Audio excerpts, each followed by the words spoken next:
Vamos aqui apresentar para vocês o que a gente considera que são 7 erros clássicos que você precisa conhecer antes de começar verdadeiramente a estudar para residência.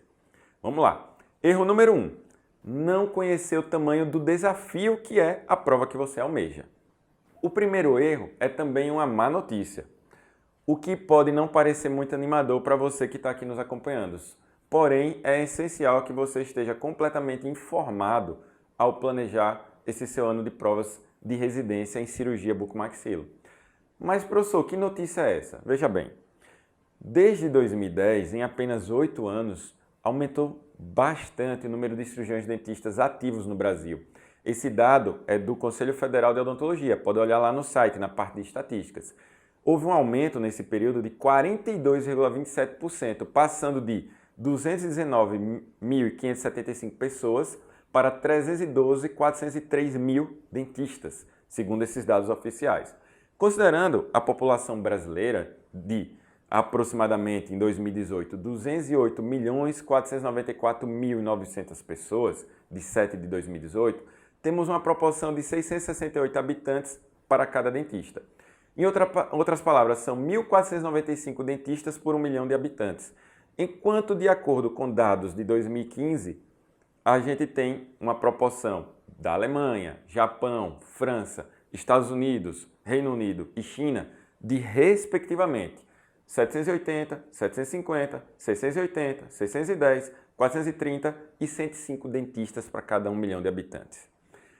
Apesar de alguns cursos de odontologia no Brasil ainda estarem entre os melhores do mundo, tive a oportunidade, ainda bem, de ter estudado lá na Faculdade de Odontologia de Ribeirão Preto da Universidade de São Paulo, da USP, onde eu fiz o PhD em cirurgia, que, segundo pesquisas recentes, está entre as top 10 do mundo. A gente tem muitas faculdades que estão bem aquém disso aí. E segundo pesquisas publicadas em 2013 e divulgadas em junho de 2015 pelo IBGE, existem grandes desafios ainda a serem vencidos por causa desses cursos que mereciam, em outras palavras, serem fechados. Por quê? Porque preparam infimamente os profissionais. Então vejam, atualmente a gente tem mais de 10 mil dentistas despejados no mercado de trabalho por ano. Já somos hoje pouco mais de 20% dos profissionais do planeta. E saiba que hoje, fevereiro de 2020, quando a gente grava esse vídeo, há quase 600 mil cirurgiões dentistas no Brasil. Se você estiver no primeiro ano de faculdade e vai sair, consequentemente, em 2025, daqui a 5 anos, há uma pretensão de 10% a mais desse número. Contudo, se em 5 anos a gente continuar crescendo de forma indiscriminada com essas faculdades que vem abrindo, em cerca de 10 anos o número de profissionais vai chegar próximo ao dobro, se não for mais. Enquanto isso, as vagas de residência permanecem praticamente estáveis, sem mudar.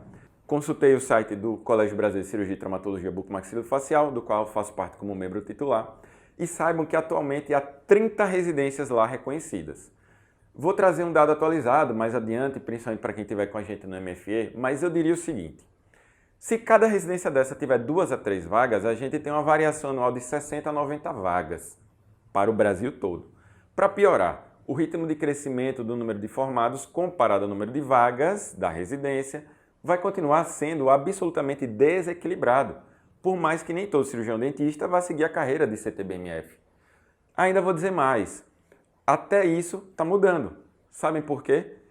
Vai minando cada vez a quantidade de vagas disponíveis, porque eu digo como professor que já fui de mestrado da Federal, daqui de Sergipe, muitos egressos recém-formados, por falta de onde trabalhar e de emprego e de condições adequadas, eles acabam fazendo residência. E esse é um dado que está passando desapercebido. Devido então a esse desemprego que assola o país há alguns anos e a diminuição de vaga de concurso público, que não seja residência, muitos recém-formados estão fazendo a prova de residência para ganhar bolsa e tentar se sustentar a sua família. Sabem por quê?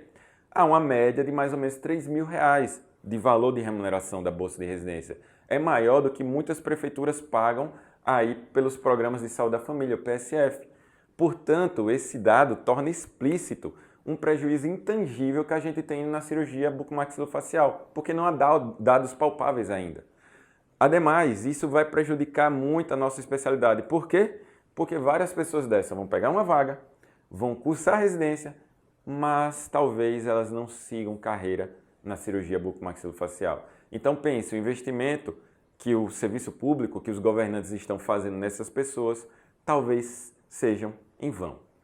E se a gente for levar ainda em consideração o número de pessoas que se formam e não passam na prova de primeira, voltando a fazer no seguinte ano, você vai ver que a concorrência piora muito a cada ano. E agora, será que eu localizei você no tamanho da bronca que tem? Então, o necessário é começar a entender isso para não cometer um erro. Por quê? Por mais que a gente saiba que para quem estuda sempre vai ter uma vaga para quem se dedica, primeiro você tem que passar na residência. E muitas vezes, devido a essa quantidade de profissionais, de inchaço da odontologia, para você ser um bom profissional, torna-se necessária alguma especialização.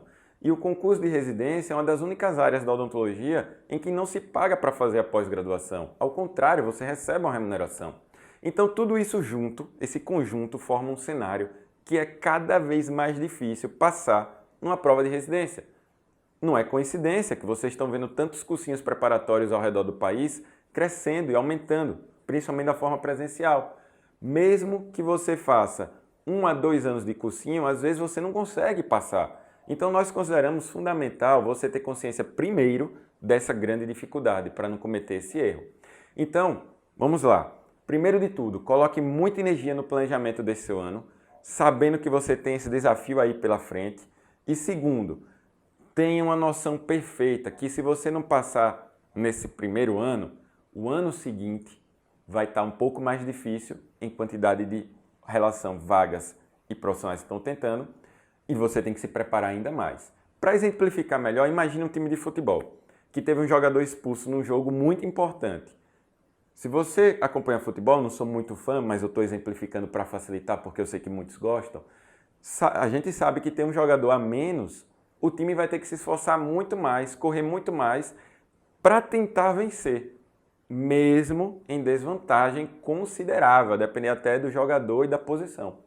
Então imagine agora que esse time com um jogador expulso, mesmo que perca esse jogo, ele pode se recuperar na partida seguinte. Só que o jogo na partida seguinte, a pressão psicológica, vai ser fora de casa, contra o melhor time do campeonato, vai dificultar e vai trazer motivações para que mesmo que ele lute mais e mais, vai se tornar mais difícil. Então é isso que eu quero que vocês tenham em mente. Precisa, primeiro de tudo, antes de pensar no estudo, é traçar uma estratégia para preparação. Porque você joga em desvantagem estatística e no ano seguinte você até pode se recuperar, mas essa partida vai ser um pouco mais difícil. Então, primeira dica é não cometa esse erro de menosprezar o que é a prova da residência e se prepare adequadamente.